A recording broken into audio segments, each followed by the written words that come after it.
Hello Scorpio, Sun, Moon Rising, and Venus Signs. Kamusta kayo? Sana ba'y nasa mabuti kayong kalagayan? Welcome back po sa Star Tarot at kung bago kayo rito, welcome din po kayo. Please subscribe, like, share my videos, and leave me a comment po kung nakaresonate kayo. Thank you. So, Scorpio, first card ninyo ay time. Sabi dito, trust in divine timing. Okay? Magtiwala ka sa divine timing. Kasi lahat naman ng nangyayari sa buhay natin, that happens according to the divine order and timing, di ba? Kahit anong pagpipilit natin, pagsisiksikan natin yung gusto natin, yung expectations natin, when it's not meant to happen yet, it won't happen anyways. Di ba? Kaya sumunod na lang tayo, magtiwala na lang tayo sa plano ng universe para sa atin. Okay? At what else? We have slow and steady. Okay? Patience is key. So, kailangan din ninyo dito na mag-practice ng patience, no? Slow and steady wins the race, sabi nga nila. Kaya, hindi naman necessary na kailangan talaga kang magmadali. Hindi necessary na kailangan kang magano, mag-rush, no, sa mga ginagawa mo. Kasi kahit nga anong pagmamadali natin, if it's not meant to happen yet, it won't happen. 'Di ba? Kahit anong pilit natin na mangyari, pagsiksikan natin yung idea natin, if it's not meant to happen yet, it won't really happen. Kaya sayang lang, 'di ba? Mas maganda na lang na maging pasensyoso, pasensyosa, makinig lagi sa inyong intuition, no? Always listen to your inner voice kasi ito yung magagabay sa iyo patungo sa tamang tamang desisyon, tamang pagkakataon na alam mo yun kung ano man ang mga dapat ninyong um, i-take advantage muna or anong dapat ninyong gawin muna, 'di ba? It will come through your intuition. Kasi divine guidance yan eh. Habang ikaw ay nag-aantay, habang ikaw ay nagpapasensya at nag-aantay, for sure, merong ibang dapat na gawin kayo, no? At yan ay gagabayan ka ng universe about that, no? Through your intuition. Kaya importanteng nakikinig tayo sa ating mga intuitive messages, okay? So, celebration, enjoy your victories with others. Napakaganda, swerte.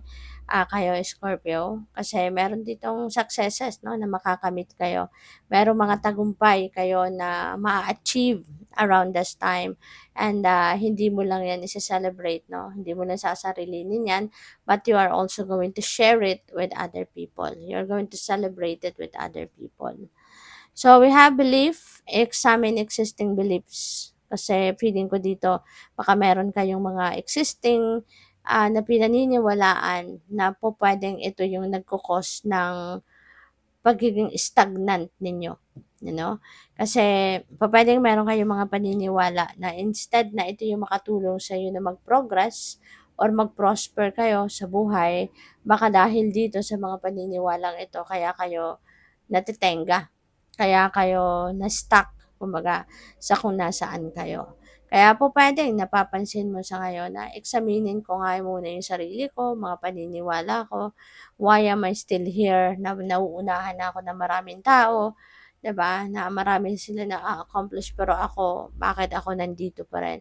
So, baka, 'di ba? Baka meron nga kayong mga beliefs na pinaniniwalaan, pinanghahawakan na siya yung nagiging yun ang nagsasabotage din sa inyong progress, sa inyong pag-asenso, hindi ba? Kaya walang masama, no, if you are going to examine your existing beliefs kasi baka pakiramdam ninyo, nandiyan dyan yung diferensya. Okay? So, what else? We have luck.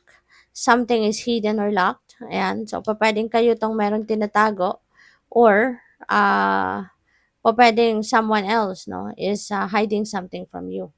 Pwedeng ganon. So what else? We have cleanse. Cleanse, clear space for positive energy. Ayan. So it's about time now for you to cleanse your to cleanse your energy field. Maybe it's about time now for you to cleanse your thoughts, your feelings, your emotions.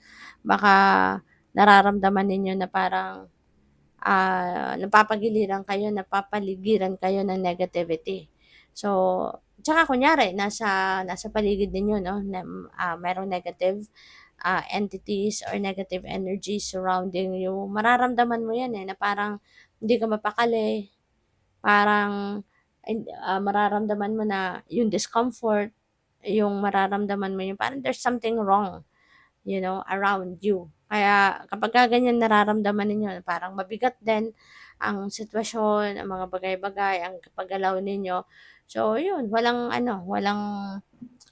mawawala sa'yo if you're going to cleanse your energy field or you're going to cleanse your environment, 'di ba? Maraming paraan para mag-cleanse kayo. Pupuwedeng yung magsasaboy kayo nung sa labas ng bahay ninyo, kunyari sa mga entrance niyo, sa front door, sa back door, 'di ba? Magsaboy kayo ng salt.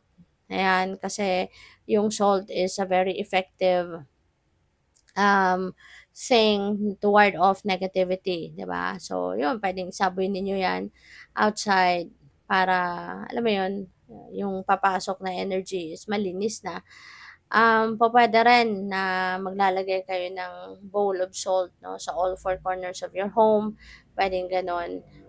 Pupuwede rin na sa pagligo ninyo, 'di ba, maglagay kayo ng some salt sa tubig, 'no, na panliligo ninyo, puwedeng gano'n din. Or chakra meditation. You can do chakra meditation. Napaka-effective din 'yan para malinis, 'no, from negativity ang inyong energy field. Or smudging, 'no, smudging. Baka ang iba sa inyo familiar sa smudging, yung nagpapausok ng mga herbs, nagpapausok ng insenso, yung gano'n, at nililinis. Yung parang pinapausukan ninyo yung sarili ninyo at saka pausukan ninyo yung paligid ninyo, yung buong kabahayan ninyo inside and out, yung gano'n. That is also one way of cleansing um, the energy in your surroundings, clearing your space, 'di ba, from negativity. Pero yung smudging naman, you also need to take into consideration yung health conditions niyo.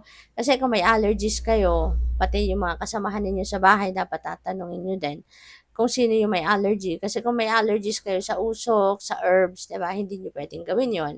Or kung may mga respiratory problems, 'di ba, may mga hika, ganyan, may COPD, mga gano'n. So, hindi puwede 'yun, yung nagpapausok. Kaya kailangan din na i-consider ninyo din yung ikaw mismo, yung physical condition mo at saka yung mga taong kasama mo if you are going to try to do smudging. So, we have changed, fear is not a good advisor, not at all. Magsasayang ka lang diyan ng oras, 'di ba? Yung kung ikaw ay matatakot na gawin ang mga bagay na gusto mong gawin, kahit maganda yung ideya mo, kahit maganda yung plano mo, kung matatakot kang gawan ng paraan nito, mangyari ito, edi sayang lang din, 'di ba? Kaya kailangan siguro na baguhin niyo na ngayon ang paniniwala, perspective, ganyan, at learn to embrace change. Kasi kapag meron naman tayong binabago sa sarili natin. Kapag meron tayong iniisip na gusto natin baguhin, it's always for the better, 'di ba? Binagbabago tayo ng sitwasyon for the better. Binabago natin ang sitwasyon para mas maging para mas maging mabuti ang ating sitwasyon, hindi ba? Kaya 'yun, tignan din ninyo 'yan.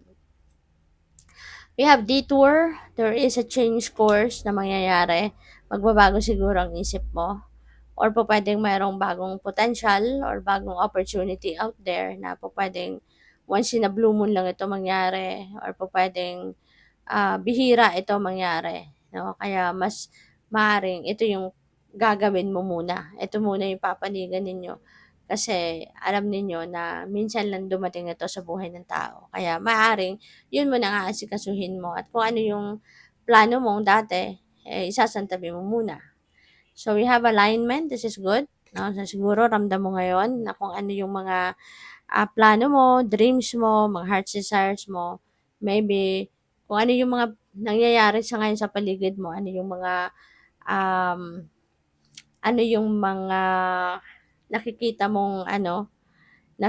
mong kaganapan sa buhay mo, sa ngayon. Maybe it's alignment with your dreams and goals or maybe it's in alignment with your destiny, 'di ba? So we have reflection, no? This could be a time also for you to do some kind of reflection. Mag-isip-isip, magmuni-muni.